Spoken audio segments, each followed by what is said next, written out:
నమస్తే. ఈనాటి మన ఈ ప్రత్యేకమైన విశ్లేషణకు మీకందరికీ స్వాగతం. ఈరోజు మనం దక్షిణాసియాలోనే అత్యంత అద్భుతమైన కాని ఎవరికీ పెద్దగా తెలియని ఒక పురావస్తు ప్రదేశం గురించి మాట్లాడుకోబోతున్నాం. మట్టి పొరల కింద మరుగున పడిపోయిన ఒక మహానగరం కథ ఇది. ఇది వింటే మీరు ఖచ్చితంగా ఆశ్చర్యపోతారు. అసలు విషయంలోకి వెళ్లే ముందు మీకో చిన్న ప్రశ్న. తెలంగాణలో పచ్చగా ఎంతో ప్రశాంతంగా కనిపించే వ్యవసాయ క్షేత్రాల కింద ఆ మట్టి పొరల కింద ఏముందో ఎప్పుడైనా ఊహించారా? అవును, ఈరోజు మనం చూస్తున్న ప్రశాంతమైన నేలకొండపల్లి పట్టణం కింద ఒక బృహత్తరమైన బహుళ పొరల చరిత్ర నిశ్శబ్దంగా దాగి ఉంది.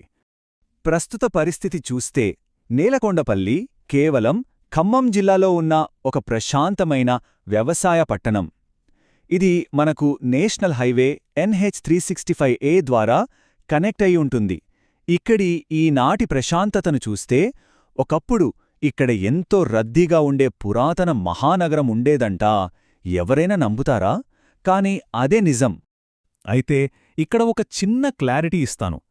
పేరు వినగానే మనకు వెంటనే కొండపల్లి గుర్తొస్తుంది కదా. కాని ఆ కొండపల్లి వేరు, ఈ నేలకొండపల్లి వేరు. కొండపల్లి అనేది కొండమీద ఉన్న కోట ప్రాంతం. కానీ నేలకొండపల్లి అనేది మైదాన ప్రాంతంలో ఉండి పురాతన కాలంలో వాణిజ్య రహదారులతో అనుసంధానించబడిన ప్రాంతం. ఈ రెండూ పూర్తిగా భిన్నమైనవి, వాటి చరిత్రలు కూడా వేరు. సో ఇక్కడ ఎలాంటి కన్ఫ్యూజన్ వద్దు. మరి ఈ నగరం ఎలా బయటపడింది? 20వ శతాబ్దం ప్రారంభం నాటికి ఈ గొప్ప మహానగరం మొత్తం కాలగర్భంలో కలిసిపోయింది. 1934లో హైదరాబాద్ నిజాం ఆదేశాలతో ఒక సర్వే జరిగింది. అప్పుడు వాళ్ళేం చెప్పారంటే, అక్కడక్కడ కొన్ని శిథిలాలు, అలాగే తలలేని ఒక నంది విగ్రహం మాత్రమే పైకి కనిపిస్తున్నాయని రిపోర్టిచ్చారు. మిగతాదంతా భూమిలోనే ఉండిపోయింది. కానీ అంటారు కదా, చరిత్రను ఎవరూ శాశ్వతంగా దాచలేరని. 1970ల కాలంలో జరిగిన ఒక సంఘటన దీన్ని అద్భుతంగా నిరూపిస్తుంది. స్థానిక రైతులు తమ పొలాల్లో పనులు చేసుకుంటున్నప్పుడు వాళ్లకు అనుకోకుండా కొన్ని సున్నపురాయి పలకల మొక్కలు, అలాగే ఒక పగిలిన బుద్ధుని విగ్రహం దొరికాయి. ఇంకేముంది, ఈ ఆకస్మిక ఆవిష్కరణతో రాష్ట్ర పురావస్తుశాఖ అలర్టై వెంటనే తవ్వకాలు మొదలుపెట్టింది. ఆ తవ్వకాల్లోనే ఒక అద్భుతం వెలుగులోకి వచ్చింది. అదే దక్కన్ ప్రాంతపు మహాకట్టడం, ది గ్రేట్ బుద్ధిస్ట్ మహాస్తూపం.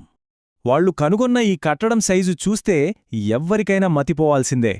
ఇక్కడ కనిపిస్తున్న 54 అనే నెంబర్ చూశారు కదా. ఈ పురాతన స్తూపం ఏకంగా 54 అడుగుల ఎత్తులో అత్యంత గంభీరంగా నిలబడి ఉంది. అంటే మామూలు విషయం కాదు. దానికి తోడు దీని బయటి వ్యాసం ఎంతో తెలుసా? ఏకంగా 138 అడుగులు. ఒక్కసారి ఊహించుకోండి, సుమారు 1000 ఏళ్ల క్రితం మన దగ్గర ఉన్న ఎలాంటి ఆధునిక యంత్రాలు, టెక్నాలజీ లేని ఆ కాలంలో ఇంత భారీ నిర్మాణాన్ని చేపట్టారంటే వాళ్ల ఇంజనీరింగ్ నైపుణ్యం ఎంత గొప్పదో కదా. నిజంగా అద్భుతం.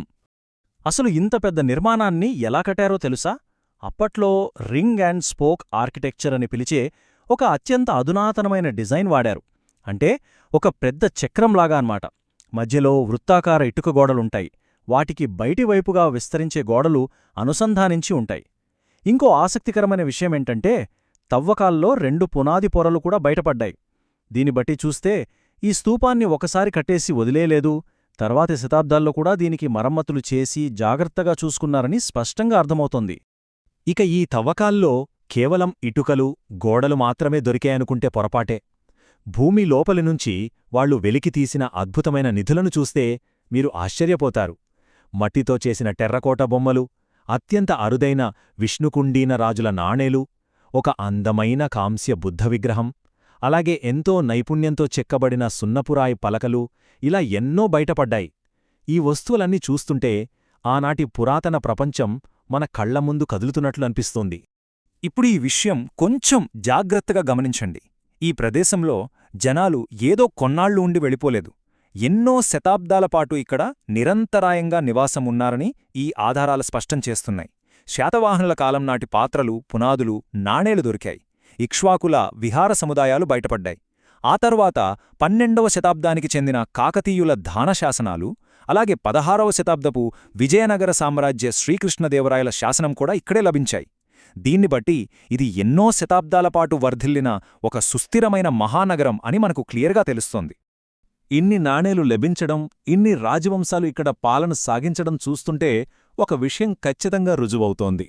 ప్రాచీన కాలంలో మన దేశ ద్వీపకల్ప వాణిజ్య మార్గంలో నేలకొండపల్లి ఒక అత్యంత కీలకమైన హబ్. ఇది కృష్ణానది లోయ ప్రాంతాన్ని కొండాపూర్, పైఠాన్ లాంటి సుదూర ప్రాంతాలతో కలుపుతూ ఒక అద్భుతమైన, సంపన్నమైన ఆర్థిక కేంద్రంగా విలసిల్లింది. అసలు ఈ ప్రాంతం ఎంతకాలం పాటు తన ప్రాముఖ్యతను నిలుపుకుందో ఈ టైంలైన్ చూస్తే మీకే అర్థమవుతుంది. క్రీస్తుపూర్వం 100వ సంవత్సరం నాటి ప్రారంభ స్థావరాలతో మొదలై క్రీస్తు శకం 3-4వ శతాబ్దాల నాటికి మహాస్తూప నిర్మాణంతో తన అత్యున్నత దశకు చేరుకుంది. అక్కడ నుండి ఏకంగా 17వ శతాబ్దం వరకు దీని ప్రస్థానం సాగింది. ఒకే నేల, ఎన్ని పొరల చరిత్ర!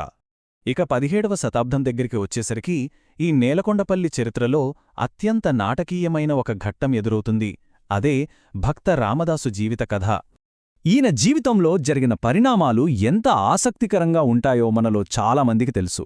ఈ మూలల ఆధారంగా చూస్తే మొదటిగా భద్రాచలంలో అద్భుతమైన రామమందిరం నిర్మించడానికి ఆయన పన్నుల ద్వారా నిధులు సేకరించారు. ఆ తర్వాత ఈ ఆలయం కోసం సుల్తాన్ల ఖజానా నిధులను దుర్వినియోగం చేశారని ఆయనపై ఆరోపణలు వచ్చాయి. మూడవది, అప్పటి పాలకుడు అబుల్ హసన్ కుతుబ్ షా ఆదేశాలతో ఆయనను గోల్కొండ కోటలో బంధించారు. చివరగా ఆ దేవుడే స్వయంగా వచ్చి అప్పు తీర్చాడని స్థానిక పురాణాలు చెబుతున్నట్లు ఒక అద్భుతమైన సంఘటన తర్వాత ఆయన జైలు నుండి విడుదలయ్యారు. మళ్లీ నేటి కాలానికి తిరిగి వద్దాం. ఇక్కడ లభించిన ఈ అద్భుతమైన ప్రాచీన కళాఖండాలను భద్రపరచడం కోసం విజయవాడ మ్యూజియంకి, అలాగే స్థానికంగా ఉన్న ఒక చిన్న గ్రామ గ్రంథాలయానికి తరలించారు. అయినా సరే ఇక్కడి చరిత్ర ఇంకా సజీవంగానే ఉంది. ప్రతి సంవత్సరం అంగరంగ వైభవంగా జరిగే భక్త రామదాసు ఉత్సవాలతో సహా నేలకొండపల్లి పట్టణం తన విశిష్టమైన వారసత్వాన్ని నేటికీ ఘనంగా జరుపుకుంటూనే ఉంది. సో, ఈ విశ్లేషణ చివరికి వచ్చేసరికి మన మదిలో మెదిలే ఒక ఆలోచన.